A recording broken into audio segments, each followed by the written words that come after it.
आज Doubtnut app download करें। Doubtnut पर अपने सभी गणित, रसायन विज्ञान, भौतिक विज्ञान और जीव विज्ञान के डाउट्स का करो सफाया। बस प्रश्न की फोटो खींचो, एक ही प्रश्न को क्रॉप करो और तुरंत वीडियो सोल्यूशन पाओ।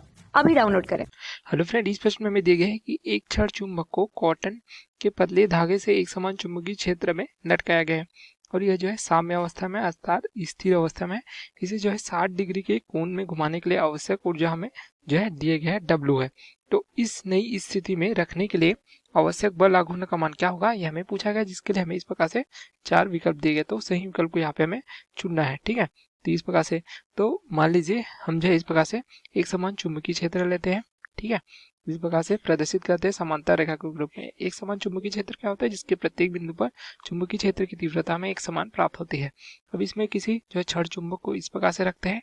ठीक है, अब किसकी सहायता से रखा गया है, इस प्रकार से धागे की सहायता से लटकाया गया इसको। ठीक है, अब इसके जो हमें दो ध्रुव प्राप्त हो जाएंगे, एक जो है N ध्रुव प्राप्त होगा, एक जो है S ध्रुव इस प्रकार से प्राप्त होगा। चुंबकीय क्षेत्र B है। तो यहाँ पे जब साम्य अवस्था में रखा जाता है तो देखिए यहाँ पे जो चुंबक का अक्ष है तो चुंबकीय आघूर्ण प्राप्त होगा। तो मान लीजिए इसका चुंबकीय आघूर्ण M है। ठीक है, तो इसके बीच जो कोण है तो यहाँ पे θ1 से दर्शाएंगे, इसका मान हमें 0 डिग्री प्राप्त होता है। अब इसे जो है कितना कोण घुमाया जाता है, 60 डिग्री के कोण पर घुमाया जाता है।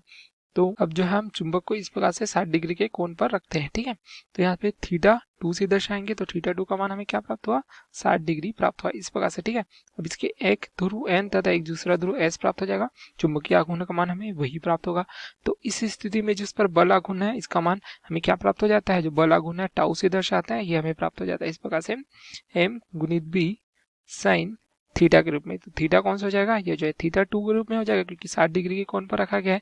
ठीक है, तो ये प्राप्त हो जाएगा M गुणित B साइन 60 डिग्री के रूप में। तो यहाँ से टाउ का मान क्या प्राप्त हो जाएगा, M गुणित B साइन 60 डिग्री का मान क्या प्राप्त होता है, वर्गमूल 3/2। तो इसे हम समीकरण 1 के रूप में लिखते हैं।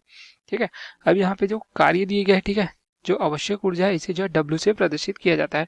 तो साम्य अवस्था में देखिए, तो साम्य अवस्था अर्थात जो है इस प्रकार से θ1 का मान 0 डिग्री से 60 डिग्री तक घुमाने में जो किया गया कार्य है, यह हम कह सकते हैं ऊर्जा जो व्यय होती है, इसे हम दर्शाते हैं W से। इसके लिए सूत्र प्राप्त हो जाता है M गुणित B cos θ1 से कितना घुमाया जाता है, cos θ2 तक इसको घुमाया जाता है। ठीक है, तो जो किए गए कार्य है या व्यय ऊर्जा का मान हम ज्ञात करेंगे। तो M गुणित B cos θ1 का मान जैसे हमने बताया 0 डिग्री से कितना तक घुमाया जाता है, इसे 60 डिग्री तक घुमाया जाता है। तो 60 डिग्री इस प्रकार से रखेंगे। ठीक है, तो ये प्राप्त हो जाएगा W बराबर M गुणित B cos 0 डिग्री का मान हमें 1 प्राप्त हो जाता है, cos 60 डिग्री का मान 1/2 प्राप्त हो जाता है।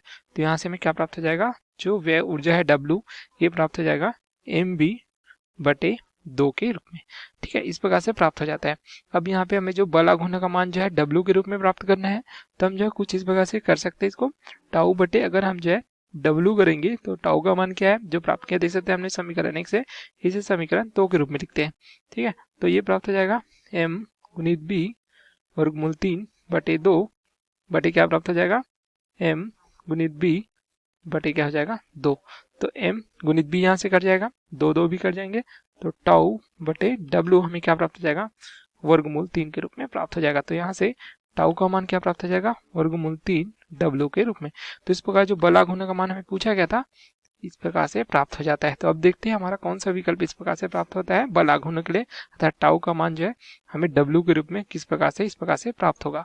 ठीक है, तो ये प्राप्त हो जाता है हमारा विकल्प D, देख सकते हैं वर्गमूल 3 गुणित W के रूप में। तो यही हमारा क्या होगा, आवश्यक बल आघूर्ण का मान जो हमें जो प्रश्न में पूछा गया था। ठीक है, आवश्यक ऊर्जा जो है W प्रदर्शित करती है यहाँ पे। तो इस प्रकार से जो है संबंध हमें प्राप्त हो जाएगा बल आघूर्ण तथा आवश्यक ऊर्जा में 60 डिग्री के कोण पर घुमाने के लिए।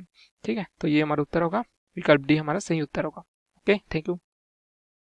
कक्षा 6 से 12वीं से लेकर नीट, IIT, JEE वो एडवांस के लेवल तक 1 करोड़ से ज्यादा छात्रों का भरोसा। आज ही डाउनलोड करें डाउटनेट ऐप या व्हाट्सएप करें अपने सारे डाउट्स 8400 400 400 पर।